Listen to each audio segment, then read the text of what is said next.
여러분 그 바닷가에서라는 동요를 기억하십니까? 해당화가 곱게 핀 바닷가에서라는 그 동요가 있는데 오늘 설교의 배경 화면으로 그렇게 하고 싶어서 제가 가사를 한번 읽어드리겠습니다. 1절인데 해당화가 곱게 핀 바닷가에서 나 혼자 건너라면은 수평선 멀리 갈매기 한두 쌍이 가물거리네 물결마저 잔잔한 바닷가에서 2절 저녁 노을 물드는 바닷가에서 조개를 잡노라면 수평선 멀리 파란 바닷물은 꽃무늬 지네 모래마저 금 같은 바닷가에서입니다. 여러분 해당화는 장미처럼 붉은 꽃입니다. 바닷가의 해당화가 그렇게 피었고 하늘은 저녁 노을로 붉게 물들었습니다. 그래서 파란 바다가 꽃무늬 졌다, 붉게 물들었다 그렇게 하는 노래입니다. 그냥 바다도 너무 좋은데 거기에 색깔을 칠해서 더 아름다운 바다 그렇게 노래하고 있습니다. 요즘 날씨가 많이 더워서 여러분 바다 생각이 많이 날 텐데요. 올해는 코로나 때문에 바다로 피서 가는 것도 굉장히 조심스러운 그런 상황이지만은 그래도 바다에 가서 정말 욕이라도 실컷 했으면 좋겠다 그런 싶으지 않습니까? 욕을 하고 나면은 우리가 시원해지고 좋습니다만은 제가 말하는 욕은 해수욕을 이야기하는 겁니다. 오늘 본문 말씀도 바닷가에서 부르는 노래입니다. 2절과 3절을 보시면은 또 내가 보니 불이 섞인 유리바다 같은 것이 있고 짐승과 그의 우상과 그의 이름의 수를 이기고 벗어난 자들이 유리바다 가에 서서 하나님의 검은고를 가지고 하나님의 종 모세의 노래 어린 양의 노래를 불러 이르되 그렇게 했습니다. 여러분 지금 우리는 요한계시록에서 그 요한계시록에 나오는 재앙에 관한 말씀을 보고 있습니다. 세 가지 재앙 시리즈가 요한계시록에 나오는데 두 가지는 지나갔습니다. 이제 마지막 재앙 그 대접재앙이 나올 차례입니다. 그런데 오늘 15장 말씀은 이 대접재앙이 일어나기 전에 대접재앙의 전야제와 같은 그런 말씀입니다. 1절 말씀에 보시면은 일곱 대접재앙이 마지막 재앙이라 그렇게 했고 이것으로 하나님의 진노가 마치리로다 그렇게 하는데요. 그 마지막 재앙을 앞에 두고 15장에서는 구원받은 하나님의 백성들이 부르는 그 노래가 먼저 나옵니다. 그런데 어디에서 노래를 부르는가 하면은 유리바다 가에 서서 노래를 부릅니다. 거센 풍랑이 일어나는 그런 거친 바다가 아니라 또 두려움과 공포를 주는 검은 바다가 아니라 유리바다입니다. 유리바다라는 것은 굉장히 고요하고 청명하다는 그런 말입니다. 계시록 4장 6절 말씀에도 말씀이 이렇게 나오는데 보좌 앞에 수정과 같은 유리바다가 있고 그렇게 했습니다. 하나님 그 보좌 앞에 수정 같은 유리바다가 있다고 했습니다. 그런데 여러분 오늘 말씀에 보시면은 그 유리바다에 불이 섞여 있다 그렇게 합니다. 2절 말씀에서 또 내가 보니 불이 섞인 유리바다 같은 것이 있고 그렇게 합니다. 그러니까 수정 같은 그런 바다가 아니라 불이 섞인 그런 불바다를 이야기합니다. 불이 섞인 바다가 무슨 의미일까요? 아까 해당화가 곱게 핀 바닷가에 사는 노래에서는 저녁의 붉은 노을과 빨간 해당화가 어우러져서 그 바다가 붉게 물들었다 그렇게 했습니다마는 지금 유리바다에 불이 섞여 있다 그래서 바다가 붉게 물들었다 하는 것은 그런 낭만적이고 회화적인 표현이 아니라 하나님의 심판으로 불타고 있는 이 세상의 모습을 간접적으로 표현하는 것입니다. 그러니까 심판으로 불타는 이 세상이 그 유리바다의 유리에 비쳐서 보이는 것입니다. 여러분 불은 심판의 상징 아닙니까? 지옥도 불타는 곳입니다. 그리고 소돔과 고모라가 하늘에서 유황불이 내려서 그렇게 심판당했습니다. 지금 불이 섞인 유리바다라는 것은 그 심판과 구원을 동시에 보여주는 것입니다. 세상은 지금 심판을 당해서 지금 불이 타고 있는데 그 모습이 유리바다에 비치는 것을 구원받은 하나님의 백성들이 그것을 보면서 노래하고 있는 것입니다. 그래서 여러분, 이 불 섞인 유리 바다가에 서서 노래하는 그 사람들이 누구인가 하면은 바로 믿음의 승리한 자들입니다. 2절 3절 앞부분을 다시 한번 말씀을 보면요, 또 내가 보니 불이 섞인 유리바다 같은 것이 있고 짐승과 그의 우상과 그의 이름의 수를 이기고 벗어난 자들이 유리바다 가에 서서 하나님의 검은고를 가지고 하나님의 종 모세의 노래 어린 양의 노래를 불러 이르되, 그렇게 합니다. 그러니까 이기고 벗어난 자들이 모세의 노래 어린 양의 노래를 부른다 했습니다. 모세의 노래는 출애굽기 15장에 나오는 그 말씀입니다. 이스라엘 백성들이 출애굽한 후에 애굽의 그 바로 군대가 이스라엘 백성들을 추격해 왔습니다. 그렇게 추격해 올 때 어떻게 되었습니까? 홍해가 갈라지면서 이스라엘 백성들은 그 홍해를 건너게 되었고, 하지만 애국 군대는 따라오던 애국 군대는 바다에 뛰어들어서 다 그렇게 수장되고 말았습니다. 그 광경을 바라보면서 이스라엘 백성들이 홍해 바닷가에서 노래를 불렀는데, 그게 바로 여러분 출애굽기 15장에 나오는데 그 모세의 노래입니다. 지금 유리 바다가에 서서 노래를 부르는 것도 여러분 마찬가지입니다. 하나님의 백성들이 이 홍해를 건너서 구원에 이르렀습니다. 수많은 위협과 고난과 시련을 다 이기고 그야말로 이제는 저 천성에 이른 것입니다. 찬송가 아까 불렀던 432장 큰 물결이 설레는 어두운 바다라는 그 찬송가에서 이 흉흉한 바다를 다 지나면은 저 소망의 나라에 이르리라, 그렇게 했는데요, 여러분, 인생의 흉흉한 바다를 다 지나고 나면은 우리도 저 소망의 나라에 이르러서 이 노래를 부를 수 있음을 여러분 믿으시기 바랍니다. 미국 미네소타 주에 가면은 바운더리 워러라는 곳이 있습니다. 제가 지금까지 여행했던 곳 중에 가장 기억에 남는 곳인데요, 그 바운더리 워러는 미국과 캐나다 국경에 있는 그 지역인데 수천 개의 호수가 그렇게 모여 있는 곳입니다. 몇 억 년 전에는 그곳이 바다였다고 그렇게 합니다만은 정말 태고 이래로 사람의 손길이 전혀 닿지 않는 자연 그대로의 모습이 남아있는 청정 지역입니다. 그곳을 다닐 수 있는 유일한 수단은 바로 카누를 타고 가는 것입니다. 그곳을 너무 좋아하는 장로님이 계셔서 저는 그 장로님과 두 번 그곳에 가서 카누 여행을 그렇게 한 적이 있는데요, 그 중에 한 번은 저희 가족들이 함께 간 적이 있었습니다. 일주일 동안 그 캠핑할 장비를 배낭에 짊어지고 가는 것도 여러분 만만치 않은데, 그런데 카누를 메고 가는 일은 굉장히 힘든 일입니다. 호수와 호수가 끊어진 부분에는 카누를 이렇게 이제 메고 이동을 해야 되니까요. 그곳에는 굉장히 큰 호수 어떤 것들은 굉장히 큰 곳이 있는데, 바람이 불면은 그 호수에도 파도가 일렁거리는 그런 구간들이 있습니다. 이렇게 좁은 구간에는 그런 현상 때문에 파도가 굉장히 심하고 한데, 그때 물결과 역방향이 되지 않도록 노를 잘 저어야 하고, 또 여러분 카누는 일어서면은 바로 뒤집어지기 때문에 균형을 굉장히 잘 유지해야 합니다. 제 아이들도 모두 어렸을 때였는데 사실은 굉장히 위험한 그런 여행이었습니다.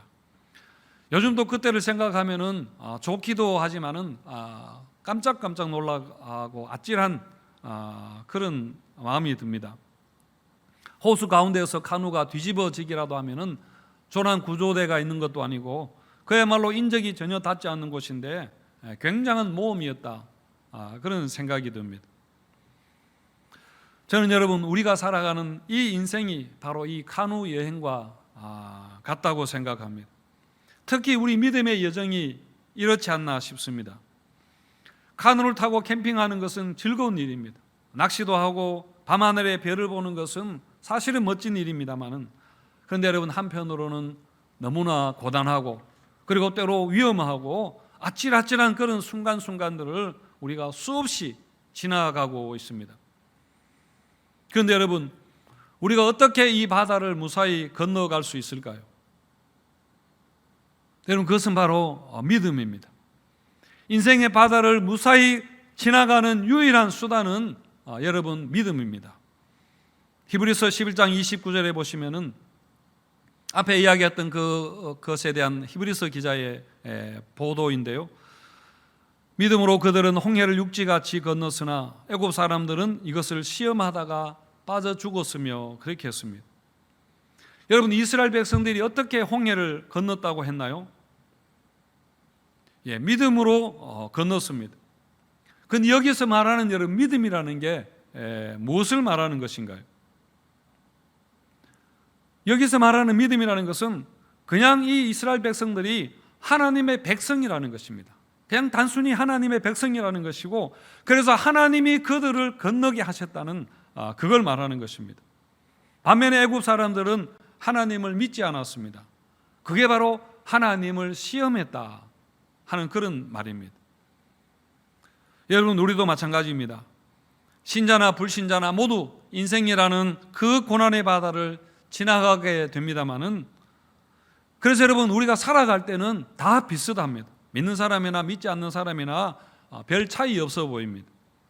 하지만 결정적인 문제가 무엇인가 하면은 홍해를 건너느냐 건너지 못하느냐 하는 것 아니겠습니까? 그런데 여러분, 홍해를 건널 수 있는 유일한 방법, 유일한 길이 무엇인가요? 그것은 여러분 오직 믿음입니다. 믿음이 아니고는 아무도 이 홍해를 건널 재간이 없다는 것입니다. 그래서 모든 것은 믿음이 있느냐 없느냐 이 한 가지에 여러분 달려있다고 볼 수 있습니다. 믿음이 있는 자들은 그 믿음으로 홍해를 건너게 되고, 하지만 하나님을 믿지 않고 이 세상이 전부라고 생각하고 하나님을 시험했던 자들은 결국 어떻게 되나요? 이 세상이 전부요 마지막이라고 생각했기 때문에, 그렇게 믿었기 때문에 정말로 그렇게 되는 것입니다. 여러분, 우리가 이 흉흉한 바다를 지나갈 때 우리 믿음을 흔드는 수많은 유혹과 도전과 시련이 있을 것입니다.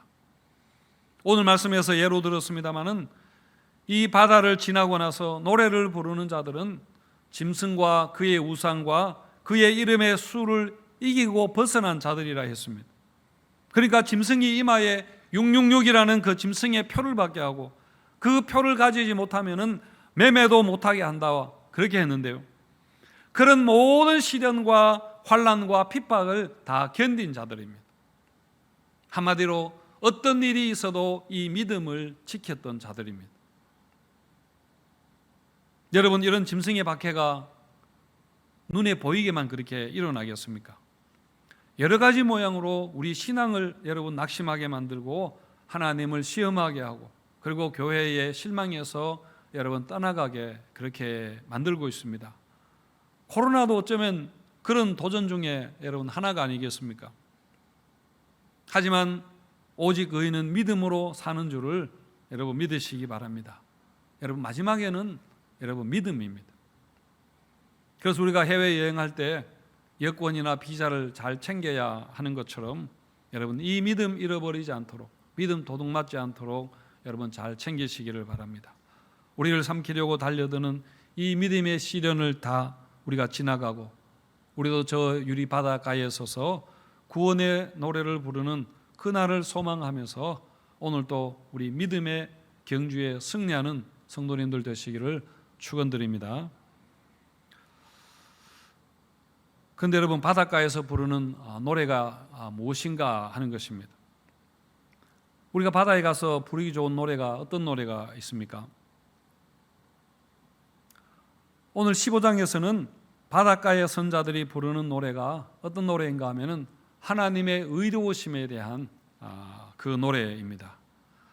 나를 구원해 주신 것에 대해서 감사해서 그렇게 노래 부를 것 같은데, 오늘 말씀은 그런 것보다는 하나님의 의로우심에 대해서 그렇게 찬양하는 것입니다. 우리 3절과 4절을 같이 한번 읽어보겠습니다. 3절 4절 말씀 시작. 하나님의 종 모세의 노래, 어린 양의 노래를 불러 이르되 주 하나님 곧 전능하신 이시여 하시는 일이 크고 놀라우시도다. 만국의 왕이시여 주의 길이 의롭고 참되시도다. 주여, 누가 주의 이름을 두려워하지 아니하며 영화롭게 하지 아니하오리이까 오직 주만 거룩하시니이다. 주의 의로우신 일이 나타났음에 만국이 와서 주께 경배하리이다 하더라. 아멘. 하나님이 의로우시다. 하나님 하시는 일이 옳습니다. 그렇게 했는데요. 그러니까 하나님이 세상을 심판하고 그렇게 하는 것이 다 그렇게 의롭다는, 옳다는 그런 말입니다. 물론 신앙 때문에 박해를 당하던 자들의 찬양입니다. 신앙을 지키기 위해서 결국 가진 고생을 다 했는데 유혹과 핍박을 이기고 신앙 때문에 죽기까지 그렇게 했습니다. 그런데 하나님이 이 악의 세력들을 그렇게 심판하는 것을 보면서 하나님은 의로우시다, 하나님은 옳으시다 하는 것을 알게 된 것입니다. 그래서 믿음을 위해서 온갖 고초를 당했던 것이 잘한 일이었구나, 내가 그게 옳은 일이었구나 하는 것을 알게 되고는 그래서 찬양하는 것입니다. 때로 우리가 신앙생활하면서 하나님 하시는 일에 대해서 의문을 가질 때가 많이 있지 않습니까? 하나님 하시는 일이 과연 옳은 일인가? 사랑의 하나님이 어떻게 심판하시는가? 어떻게 지옥의 사람을 보내는가? 하는 의문을 우리가 가질 때도 있습니다. 그리고 또 하나님의 시간표에 의문을 가지기도 합니다. 하나님 언제까지입니까? 왜 아직 아닙니까? 라고 하기도 하고요. 그리고 결과에 대해서도 우리가 하나님을 원망할 수 있습니다. 나는 이걸 원했는데 왜 하나님 주시지 않으셨습니까? 그렇게 기도했는데 왜 하나님 기도를 듣지 않으십니까? 라고 원망할 때가 있습니다. 하지만 여러분, 결국에 우리가 깨닫게 될 것은 뭐냐면은 하나님 하셨던 모든 일이 최선이었다는 것입니다. 하나님 하신 모든 일이 옳았다는 고백입니다. 하나님 그래서 그렇게 하셨군요. 그래서 하나님께서 그렇게 지체하셨군요. 하나님 정말 기가 막히십니다 하면서 우리도 하나님 하신 일에 대해서 모든 것을 알게 되고 감탄하게 될 것입니다.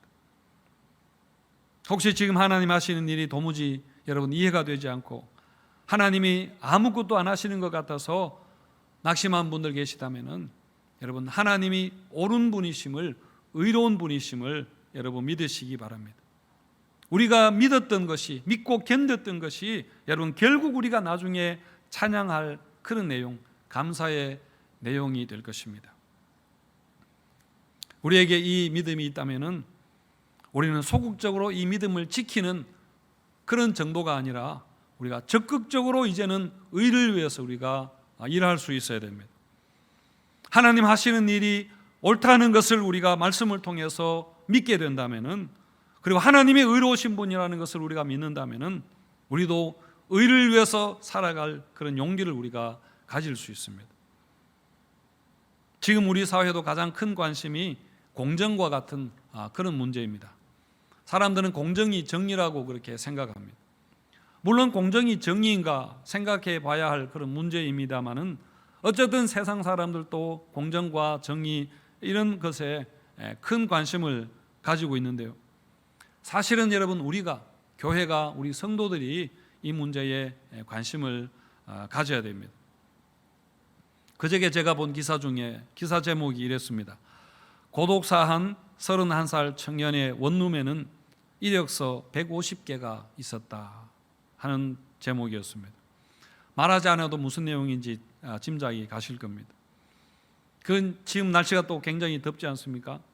지금 쪽방촌에서 선풍기 하나로 지하 같은 데서 그렇게 견디는 노인분들이 여러분 많이 있습니다. 코로나로 인해서 가게 문을 닫는 자영업자들 여러분 많이 있습니다. 이번에 거리두기 4단계로 한다고 할 때에 정말 눈에 피눈물 흘리는 그런 사람들 많이 있었습니다. 그래도 지금 세계 곳곳에서 기상 이변들이 일어나고 있습니다. 여러분, 이 모든 것이 바로 우리가 관심을 가져야 할 의의 문제입니다. 예수님도 말씀하시기를 팔복 말씀에서 의에 줄이고 목마른 자가 복이 있다 그렇게 하셨는데요. 우리가 여러분 의에 줄이고 목마른 자가 되어야 합니다. 또 예수님은 의를 위해서 핍박을 받은 자는 복이 있다 그렇게 말씀하셨는데, 우리가 의를 위해서 손해와 어려움을 당할수록 좋은 일이라는 그런 말입니다.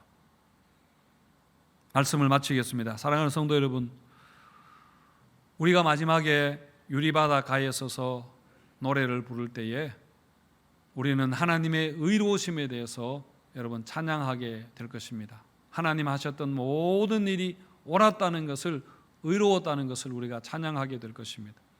그렇다면 여러분, 지금 의를 위해서 우리가 수고하고 우리가 고민하고 기도할 수 있어야 됩니다.